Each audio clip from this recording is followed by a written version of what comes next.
Hi, my name is Dave Lawler from Firekeep, and this is a little video to hopefully help you understand some of the UK regulations regarding fire extinguishers and your business. So, common question, does my business need extinguishers? Textbook answer is that your fire risk assessment will tell you. Again, if you're a UK business, fire risk assessment is a legal requirement. But even the government advice tells you really that even in the smallest shop it recommends at least one powder extinguisher. So real answer is yes, my business needs fire extinguishers. So what do you need in terms of fire extinguishers? Well, let's have a look. First of all, we have to understand what types there are. First of all, we've got water, which is classified as being able to fight type A fires, which just means type A is solids, wood, paper, plastic, sugar, upholstery, that type of thing. So, and works by cooling. Then we have foam, which will fight A and B. So obviously it will fight everything the water will. And B is flammable liquids, and it works in a slightly different way by forming a film over the top to effectively keep out oxygen. Then we have CO2, which essentially its most popular use, its main use is to fight electrical fires, as it does so very effectively and very cleanly. It can also fight type B flammable liquids. Then type F is wet chemical, and its main purpose in life is for cooking fat, cooking oil fires. It works using a method called saponification, which turns, essentially it looks as though it turns the cooking fat to soap, and again it works by removing oxygen ultimately. It also can have a cooling effect, so can be used for type A, but essentially its main purpose in life is in industrial kitchens where you have deep fat fryers.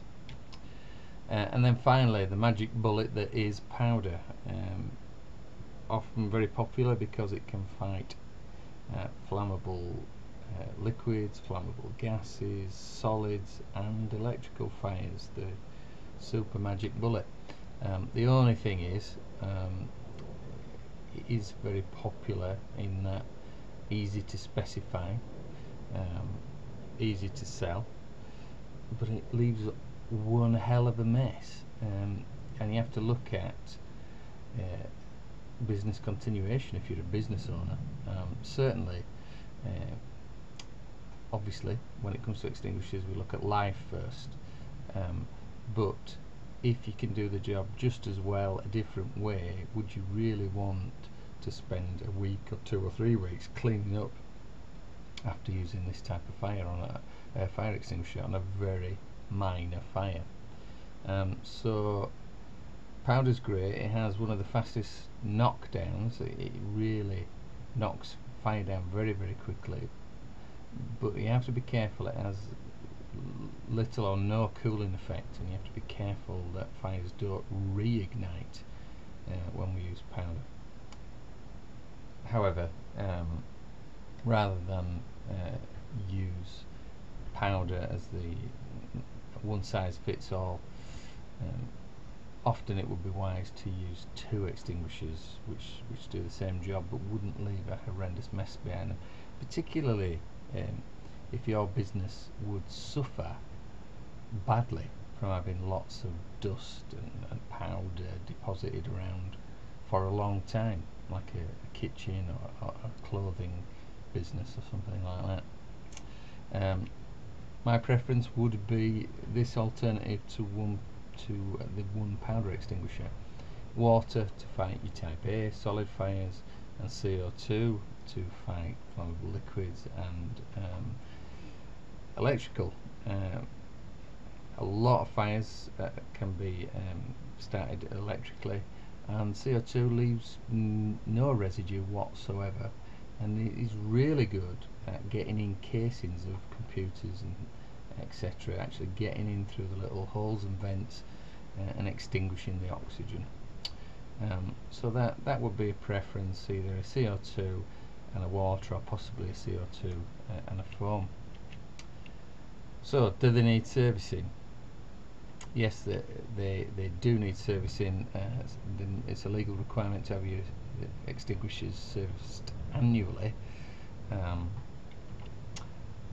and every type of extinguisher needs a basic service annually. CO2 type are different from the rest in that they are themselves a pressurized vessel, a little bit like your air tank on your back when you go subaquid diving. So they only ever have a basic service every year until the 10-year-old, and then at that point they can be sent off and pressure tested and resealed and recharged, and are good for another 10 years, and the top of the body is stamped again with a recharge date, and they're good for another 10 years. More often nowadays, extinguisher companies tend to do a replacement on 10 years, just from a cost point of view, being without an extinguisher, etc., to give you what's called an advanced replacement and just literally swap it out for either a new or a refurbed one on 10 years. So their CO2's basic service every year, 10 years, swapped out. Stored pressure extinguishers, the other type.